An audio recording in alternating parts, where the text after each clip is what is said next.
जी आपली गरजू बहीण आहे, जी तांड्यावर राहते, जी ग्रामीण भागात राहते, जिला पैशाची चणचण आहे, कुटुंबाचा उदरनिर्वाह ती करू शकत नाही आणि ती खरोखर या व्यवस्थेत बसते, तर त्या लाडकी बहिणीलाच या लाडक्या बहिणीच्या योजनेचा फायदा मिळावा आणि तिचा लाभ करण्यासाठी तिचं घर चालवण्यासाठी एक सधन जी लाडकी बहीण आहे, जी कुठेतरी तिला पगार आहे, तिचं आर्थिक स्थिती चांगली आहे, ती आपलं लाडक्या बहिणीचा लाभ सोडून दुसऱ्या कुठल्या तरी एका छोट्या बहिणीला किंवा लाडक्या बहिणीला हा लाभ घेऊ द्यावा, अशी मी सगळ्यांना विनंती करेल. कारण तिचा त्यावर उदरनिर्वाह किंवा आर्थिक चणचण तिची कमी होईल.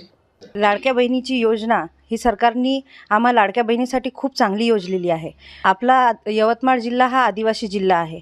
या आदिवासी जिल्ह्यामध्ये बरेचशा महिला खूप गरीब घरातून आलेल्या आहेत. पण अशा गरीब घरातल्या महिलांना या योजनेपासून वंचित नाही राहिल्या पाहिजे. त्यांनी अशा खऱ्या महिलांना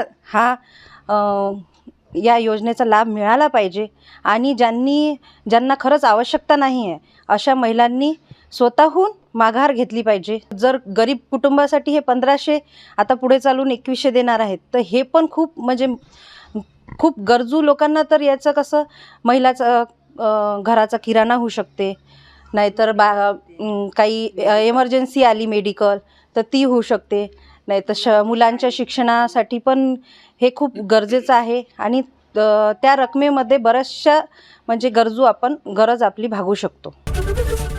एबीपी माझा, उघडा डोळे बघा नीट.